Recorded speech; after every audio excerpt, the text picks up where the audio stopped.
서울대 사회학 교수인 송옥은 교수가 어느 책에 우리나라를 분석을 했는데 우리나라의 사회 현상의 특징을 세 가지로 분석한 것이 있었습니다. 맞다고 생각을 해서 소개를 합니다. 첫째는 우리나라 사회는 좀비 사회라고 얘기합니다. 좀비가 뭔지를 아시지요? 좀비란 되살아난 시체란 뜻입니다. 콩고 말로 은잠비란 말에서 유래가 됐고요. IT 부두교라고 하는 종교의 사제 보커가 산 사람의 영혼을 뽑아내면 이성과 정신이 마비되어 보커가 시키는 대로 하게 되는 그런 현상을 얘기한다고 그럽니다. 얼마 전에 공유가 나왔던 부산행도 좀비 영화였지요. 이 좀비 사회의 특징은 철저하게 자기중심적이라는 겁니다. 두 번째는 생존 본능만 있다는 겁니다. 그러니까 생존을 위해서라면 닥치는 대로 사람의 피를 먹어야 돼요. 그러니까 내가 사람의 피를 먹어 그 사람이 좀비가 되는 건 전혀 관심이 없어요. 무조건 내가 살아야 됩니다. 생존 본능만 있고 그리고 철저하게 자기중심적이어서 그 사람 하나 때문에 그 공동체가 멸망해지는 좀비 사회다. 좀 서늘합니다만 이렇게 분석을 했어요. 그리고 두 번째는 스피드 사회다.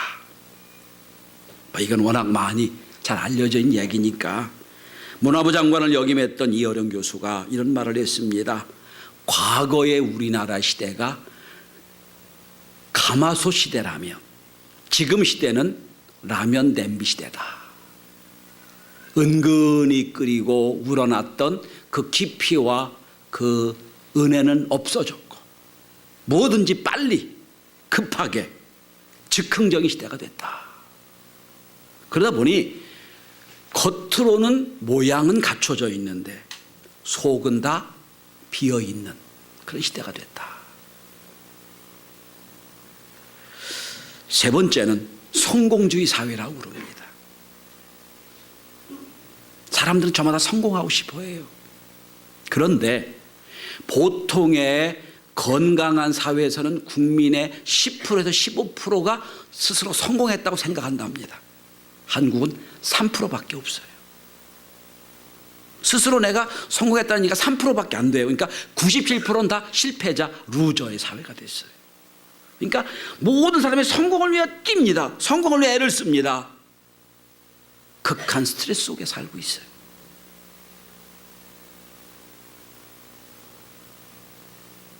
피에르 쌍소라고 하는 프랑스 철학자가 느리게 사는 것의 의미란 곳에서 이런 말을 합니다. 현대인은 안식을 잃어버렸다. 쉴 때 쉬지 못해요. 누릴 때 누리지 못해요. 빨리 뭔가를 해야 됩니다. 성공을 이루어야 돼요. 근데 막상 성공을 이루는 건 3%에 불과하다는 거예요. 적절한 지적이라고 생각을 합니다. 근데 전 여기다가 하나를 더 추가하고 싶어요. 우리나라 사회를. 우리나라의 사회는 불안한 사회라고 전 정의하고 싶어요. 불안한 사회. 1948년 우리나라 정부가 생긴 이래 제일 많이 바뀐 부서가 있습니다. 무슨 부서인 줄 아세요? 내무부예요. 1948년 내무부로 시작을 합니다. 50년 동안 98년까지 내무부였어요. 근데 98년도에 행정자치부로 바뀝니다. 2010년도 2008년은 행정안전부로 바뀌고 2013년은 안전행정부로 바뀝니다. 그리고 2014년은 또다시 바뀝니다. 행정자치부로. 그리고 지금은 또다시 안전행정부로 바뀝니다. 특징이 하나 있어요. 안전이란 단어가 들어가기 시작했다는 거예요. 안전행정부, 행전안전부 왔다 갔다 해요. 그런데 행전안전부에서 안전행정부로 바뀔 때 엄청난 돈이 들어갔다고 그래요. 간판만 바뀔 뿐인데, 말만 바뀔 뿐인데. 안전에 앞에 가면 돼. 어떻게 안전에 어떻게 아무 의미가 없잖아요. 그때 대통령은 지시했답니다. 무조건 안전을 앞에 놓아라. 근데 바로 그때 안전행정부라고 주장했던 그때 세월호 사건이 났던 거예요. 안전이 무색한 사회가 됐지요. 우리는 음주운전을 하다가 무고한 시민이 잘못했다는 이 얘기를 들으며 혀를 찹니다. 정비되지 않은 자동차나 배를 타고 가다가 문제를 만나 억울한 죽음을 우리 들으며 많이 아파합니다. 신호를 무시하고 막 달려드는 자동차를 볼 때, 내 옆을 싹 지나가는 자동차를 만날 때 우리는 어디서도 안전하지 못한 사임을 합니다. 어디도 안전하지 않아요.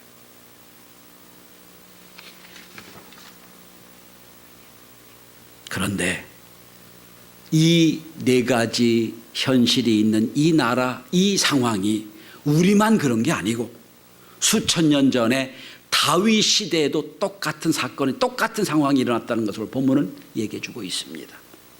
오늘 본문은 시대적 배경이 사울 왕의 말년에 쓰여진 시입니다. 초대 왕이 사울 왕이죠. 이스라엘 백성의. 근데 처음엔 참 겸손했어요. 하나님 말씀을 잘 따랐습니다.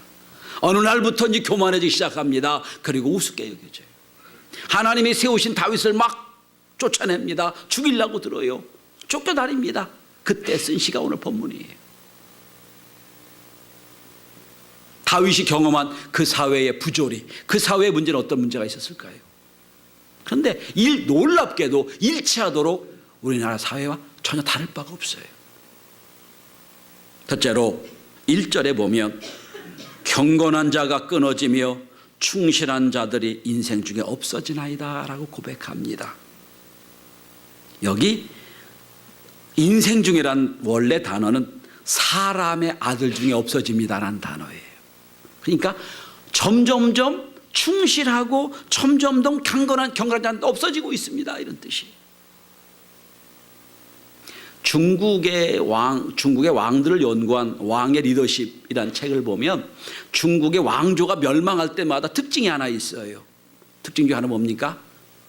직언하는 충신이 없어져요. 다 아래 아부꾼만 있어요. 이게 대표적인 현상입니다. 두 번째로 2절에 보면 그들이 이웃에게 거짓을 말하며 아첨하는 입술과 두 마음으로 말하는도다 말합니다. 거짓말이 횡행해요. 아첨만 드러나요. 여기서 저 말 저기서 저 말 듣기 좋은 말만 합니다. 그러나 진리는 없어요.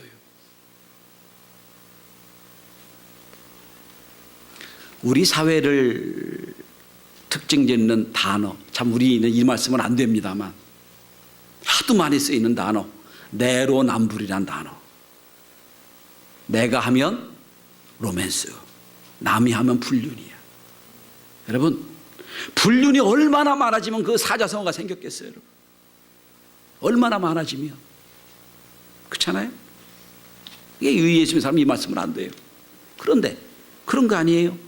거짓말만 많아져요. 그 다음에 5절에 보면 가련한 자들의 눌림과 궁핍한 자들의 탄식으로 말미암아 그랬어요. 가련한 자가 점점 눌립니다. 궁핍한 자가 점점 탄식합니다. 권력자들이 힘이 없는 사람을 누릅니다. 억압합니다.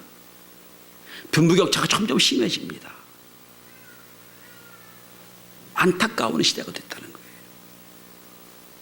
그 다음에 8절에 보면 비열함이 인생 중에 높임을 받을 때에 악인들이 거기서 날뛰는도다 그럽니다. 정의가 없는 사회니까 뭐가 날뛰어요? 보면 악인들이 거기서 날뛰고 있어요.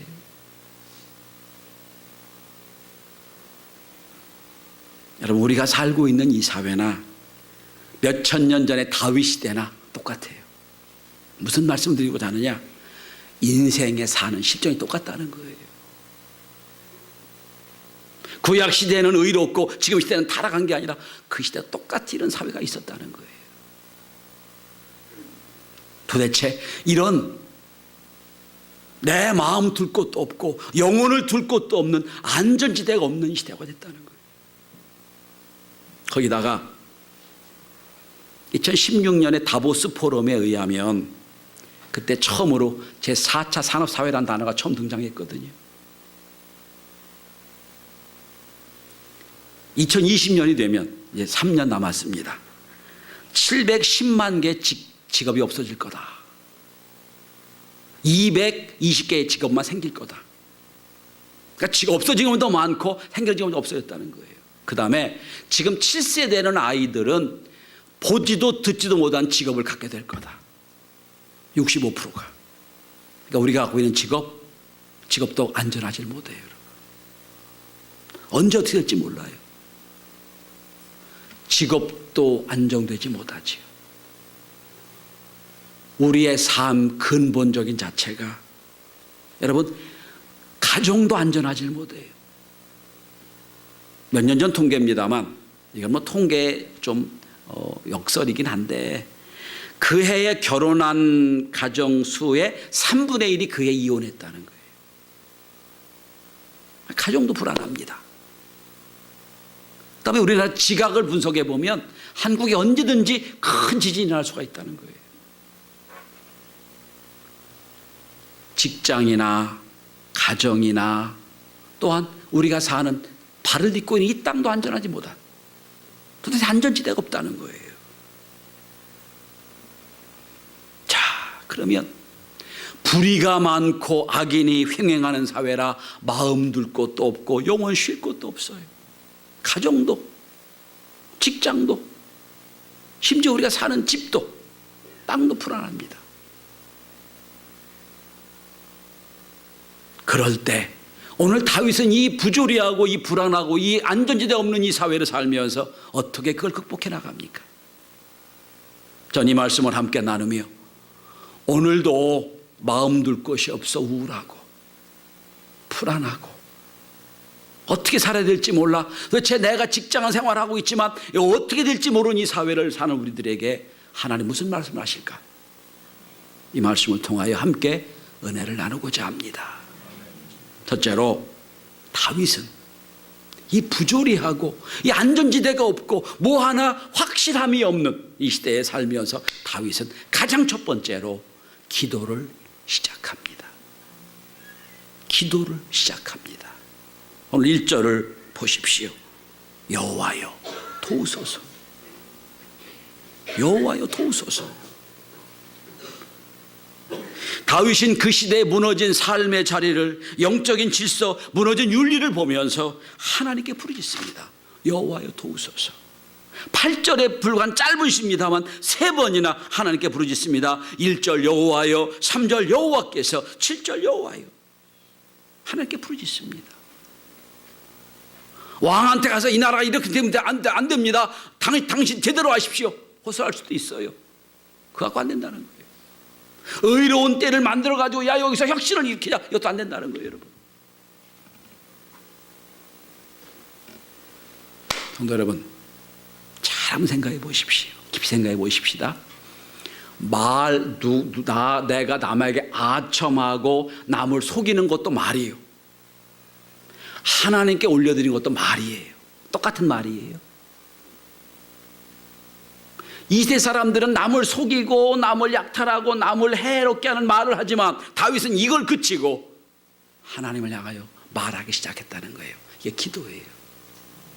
하나님 도와주십시오. 사울 왕은 다윗이 자기 왕위를 탈취한다고 생각을 해요. 막 헛된 유언비어를 내보입니다. 오늘 4절에 뭐라고 얘기합니까? 그들은 유언비어를 내보이면서 얘기합니다. 우리의 혀가 이기리라. 이걸 현대어로 바꿔볼까요? 교묘하게 여론전을 가지고 다윗을 막 억압하는 거예요. 우리 마음대로 할 거다. 우리가 이길 거다.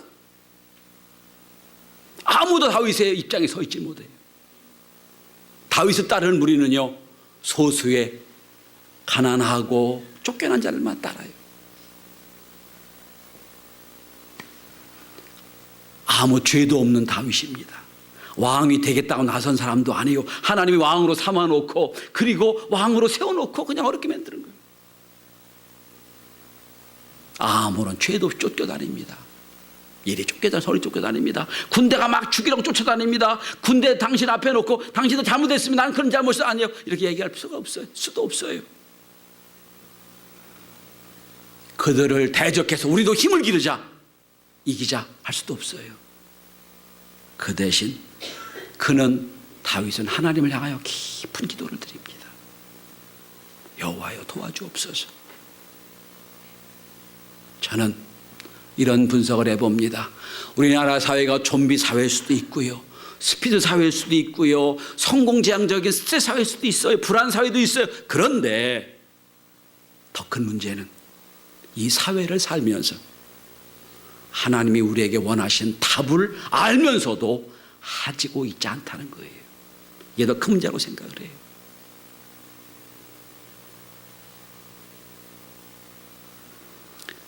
성도 여러분, 우리가 기도원에 가거나 열심히 기도하는 무리가 많은 데서 기도할 때는 어렵지 않게 기도할 수 있어요. 그 영적인 분위기가 있으니까. 그렇지요? 그런데 나를 도와준 사람이 없어요. 나 혼자 삶이에요. 너무나도 힘든데 혼자 기도하기 너무 힘들어요. 기도가 안 돼요. 전 다윗이 처해 있는 상황이 그런 상황이라고 생각합니다. 아무도 그걸 도와주질 않아요. 그때 그런데 다윗은 힘을 내어 하나님께 호소하기 시작합니다. 전 우리 성도들이 불안한 사회이기도 하고 좀비 사회이기도 하고 스트레스 사회이기도 한다고 하지만 하나님 분명히 우리에게 답을 주시고 계십니다. 그때마다 다윗처럼 호소하고 기도하고 하나님께 대화를 요청할 수 있게 되길 바랍니다. 유딘 피터슨이라는 학자가 있습니다. 이분이 응답받는 기도란 책을 써요. 영어 제목은 Answering God이에요. 하나님께 응답하기 이런 뜻이겠지요. 자, 거기 이런 표현이 있습니다. 시편의 모든 저자들은 분노한 백성들이다. 그들은 하나님의 임재 가운데서 깨달은 게 하나 있다. 이 세상이 모든 사람이 다른 사람과 잘 되기 위하여 최선을 다하는 자비로운 곳이 아님을 안다.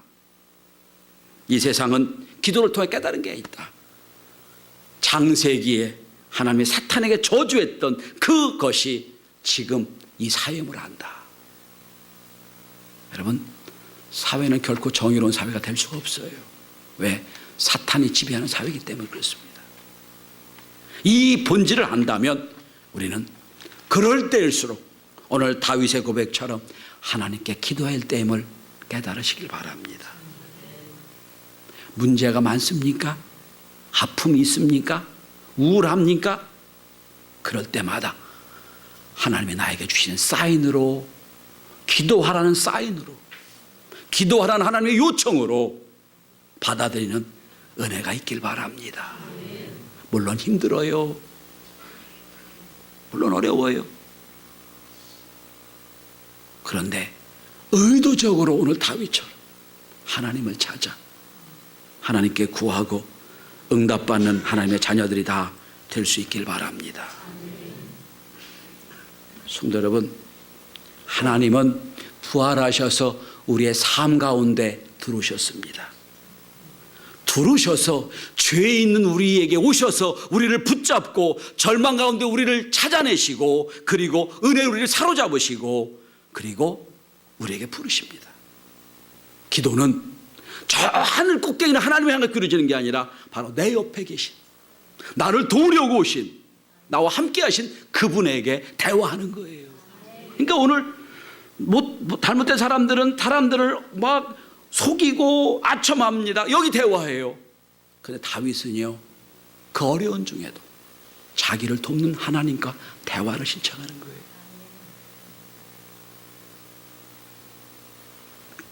유진 피터슨 또 이런 말도 했습니다. 기도는 무엇을 하거나 무엇을 얻기 위한 도구가 아닙니다. 존재하고 존재가 되어가는 도구가 기도입니다. 우린 이 시대에 기술 사회이기 때문에 무언가 얻기 위해서 도구가 필요하다고 생각을 합니다. 도구를 찾습니다.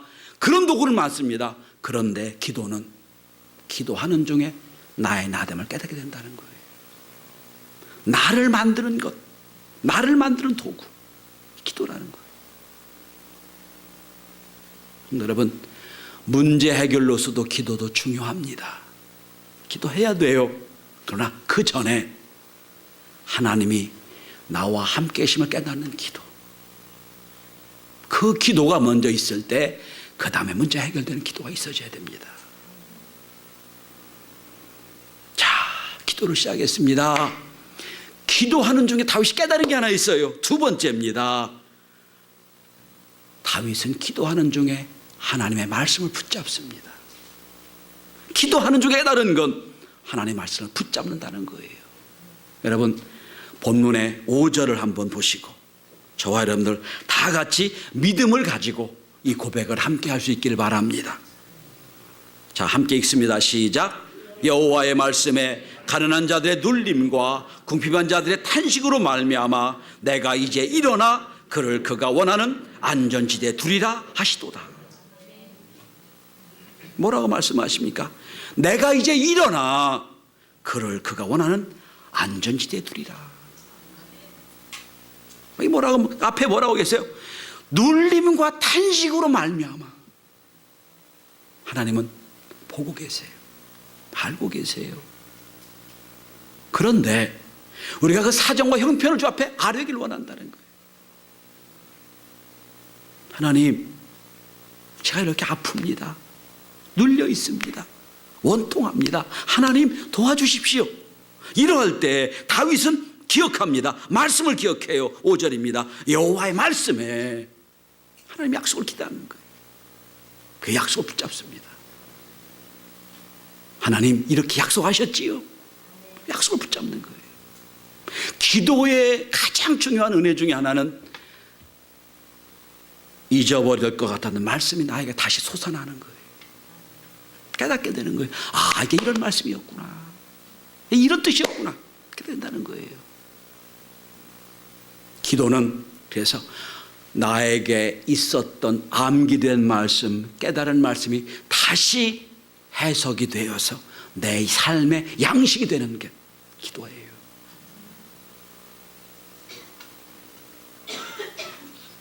하나님의 말씀은 나의 상황보다 앞서 있습니다. 하나님의 말씀은 나의 현존보다 훨씬 더 앞에 있어요. 천지창조 하나님의 말씀이잖아요. 내 삶은 2000년 뒤에 한참 뒤에 얘기예요. 수천억 년 전 뒤에 얘기예요. 말씀이 항상 앞섭니다. 왜 다윗이 말씀을 붙잡고 하나님께 호소하고 기도하기 시작합니까? 왜 말씀을 붙잡습니까? 그 이유가 오늘 6절에 보면 여호와의 말씀이 순결하기 때문이라고 고백합니다. 저 많은 말들은 거기다 겹겹이 자기 생각이 있어요. 무언가 그 속에 붙여 있어요. 깨끗하지 않아요. 하나님의 말씀은 순결합니다. 뭐라고 표현합니까? 여기 7번 단련한 은같도다. 흑도가 아닌 7번 단련한 은같도다라고 표현하고 있지요. 여기 단련한 이란 히브리 단어가 메추카크란 단어인데 이 원형이 자카크란 단어입니다. 이 말은 물질 속에 불순물을 제거하는 걸 얘기하는 거예요. 여러분, 말씀을 듣습니다. 믿습니다만 자꾸 내 생각이 그 속에 들어가 있어요. 그거 다 단련시켜서 깨끗하게 만들어 놓습니다. 그리고 우리말 번역엔 번역이 안 되어 있는데 이게 정제된 단어란, 정제되라는 뜻이 또 있습니다. 차루프란 단어인데 똑같은 단어입니다. 7번 정제되고 7번 연단된 말씀이기 때문에 붙잡는다는 거예요. 역사 이래 수많은 믿음의 사람들이 하나님의 말씀을 테스트해 봤어요. 말씀이 맞는지 틀리는지, 말씀대로 살면 되는지 안 되는지 테스트 봤어요. 수많은 테스트 결과 하나님 말씀은 변함이 없다는 게 밝혀진 거예요. 그 말씀 내가 붙잡겠다는 거예요. 성경에는 약 8,800회 약속이 있다고 그럽니다. 하나님의 약속이 있다고 그래요. 제가 세버전 안 했어요. 학자 그러면 그렇다고 믿는 거지. 그런데 그 모든 약속에 딱 한 가지를 요약하면 하나님은 결코 나를 떠나지 않는다는 약속이. 한마디로 말하면 그거예요. 내가 널 떠나지 않겠다. 내가 널 도와주겠다는 약속이에요. 그런데 이걸 기억하셔야 됩니다. 분명히 하나님 약속하셨습니다. 말씀으로 약속하셨는데 그 약속이 나와 함께 했다는 약속이거든요. 떠나겠다는 약속입니다. 그런데 우리는 생각합니다. 그러면 어떤 비바람도 없이 온실 속에서 그냥 편하게 지켜주겠지. 그 약속은 아니에요, 여러분. 그건 아니에요. 혹시 여러분 신명기 32장을 한번 기억하십니다. 신명기 32장 10절 12절에 보면 이런 표현이 있습니다. 여호와께서 그를 황무지에서 짐승의 부르짖는 광야에서 만나시고 호위하시며 보호하시며 자기 눈동자같이 지키셨도다. 마치 독수리가 자기 보금자리를 어지럽게 하며 자기 새끼 위에 너풀거리며 그 날개를 펴서 새끼를 받으며 그 날개 위에 그것을 업는 것 같이 여호와께서 홀로 그를 인도하셨고 라고 나옵니다. 여기 하나님 광야에서 만나신다고 그랬어요. 광야에서 만나셨는데 만나시고 호위하시고 보호하시고 지키셨다고 나와요. 다 같은 단어예요. 인생 광야에서 만나셨다는 거예요. 그런데 광야에서 그냥 보수처럼 아니면 온실 속에서처럼 어떤 해도 없이 지킨다고 말씀하지 않으셨어요. 어떻게 지키냐면 독수리가 새끼가 좀 커지면 내보내야 되니까 스스로 자기 둥우리를 막 흩어놓습니다. 그리고 새끼를 집어서 공중으로 올려버립니다. 떨어뜨립니다. 아직 날개가 온전치 못한 새끼는 발버둥을 칩니다. 죽겠다고 발버둥을 치죠. 떨어져 죽을 쯤 다시 붙잡고 또 올리고 한다는 거예요. 그거를 보호한다고 표현하는 거예요. 그게 보호예요. 우리와 함께 하신 하나님. 근데 우리가 길에 넘어질까 봐 조심스럽게 길에 돌도 없애고 그냥 온실 속에 자라는 그 하나님이 아니라는 거예요. 때로 여러분 우리가 지금 내 삶의 자리가 막 흔들려요. 막 마치 독수리가 자기 둥우리를 막 해치는 것처럼 흩어놓습니다. 나보고 어떻게 살라고 하시는지 모르겠어요 라고 하는 외마디로 나올 수도 있어요. 근데 하나님의 의도하심이 있는 거예요. 그게 하나님 보호하심입니다. 전 우리 성도들이 오늘 다윗이 고백했던 그 약속이 여러분 가운데 믿어지는 은혜가 있길 바랍니다. 하나님이 지금도 우리를 어떻게 약속을 지키시는지, 나를 어떻게 연단시키시는지, 나를 어떻게 지키시는지를 깨닫고 믿음으로 고백할 수 있게 되길 바랍니다. 이 시대는 흔들리는 시대예요. 여러분 열왕기상 19장에 보면 엘리야가 지치고 피곤해서 죽겠다고 고백하잖아요. 하나님은 불 가운데도 안 계시고요, 지진 가운데도 안 계세요. 불꽃 속에서도 안 계세요. 그 뒤에 세미한 말씀으로만 계십니다. 바람이 지나가고 지진이 지나가고 불이 지나가도 거기 말 없어요.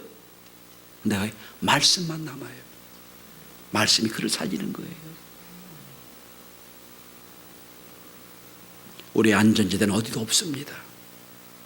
건강도 안전하지 못하고요, 삶의 자리도 안전치 못합니다. 이 말씀을 준비하면서 오늘 저희 아버님 6주기 추도 예배가 있는데 막 속상한 게 하나 있어요. 갑자기 아버님이 돌아가셔서 장례를 마치고 집으로 돌아왔더니 충남대병원에서 온 건강검진 진단서가 있는 거예요. 다 오케이, 다 문제가 없다고. 이게 우리 건강이에요. 여러분 어떤 것도 우리가 안전하지 않아요. 그런데 오직 우리의 삶의 안전지대는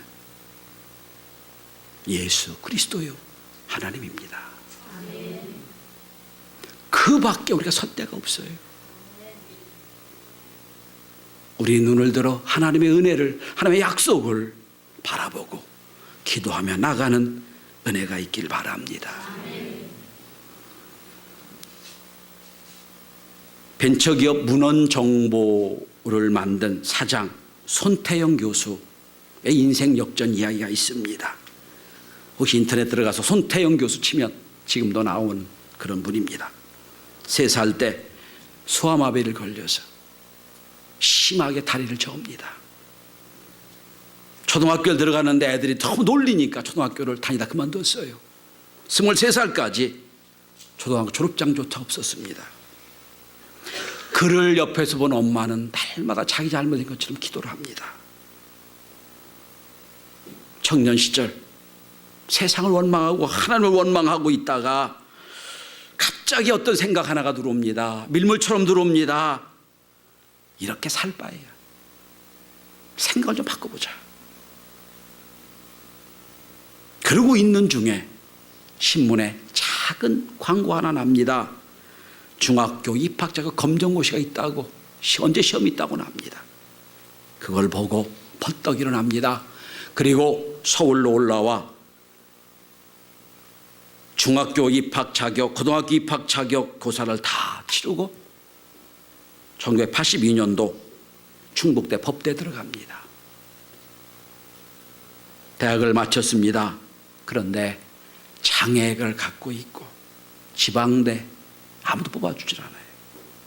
그런데 몸이 붉으니까 앉아서 할 수 있는 컴퓨터는 잘했습니다. 컴퓨터에 집중합니다. 그래서 정보 제공을 만들어내는 문헌정보란 회사를 설립합니다. 그 바탕으로 저 벽성대학 정보통신과 겸임교수 지원을 해서 우여곡절 속에 채용이 됩니다. 그 뒤부터 손 교수는 자기의 인생이 이렇게 바뀌기까지 하나님의 은혜가 어떤 은혜인지 밖에 다니며 강연을 시작합니다. 교도소 죄수부터 시작해서 공무원에 이르기까지 모든 사람에게 강의를 시작합니다. 그 내용은 이겁니다. 자신의 인생을 보면서 드라마 같다고 생각하지 않는 사람 하나도 없을 겁니다. 저도 마찬가지입니다.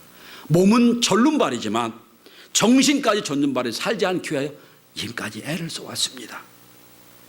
어려울 때마다 어머니의 기도 덕분으로 제가 이렇게 삽니다.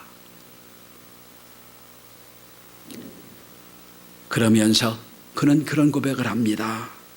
하나님은 나를 인생이란 무대에 올리셔서 그분의 살아계심과 그분의 능력을 증거하게 하셨습니다. 죽을 수밖에 없는 나를 살리셔서 영광을 드러내시고 승리케 하신 분입니다. 나는 하나님의 연출하시는 드라마의 배우입니다. 한 번밖에 주어지지 않는 인생이란 무대에서 내가 아직 할 일이 많이 남아있다고 생각합니다. 내 인생에 마치고 무대 뒤안길로 내려갈 때 무대 뒤에서 하나님이 수고했다고, 잘했다고 칭찬할 그걸 기대합니다. 여러분, 이게 하나님을 안전지대에 놓은 사람의 고백입니다. 하나님은 지금도 살아계십니다. 여러분 옆에서 여러분의 안전지대가 되어 주십니다. 기도합니다.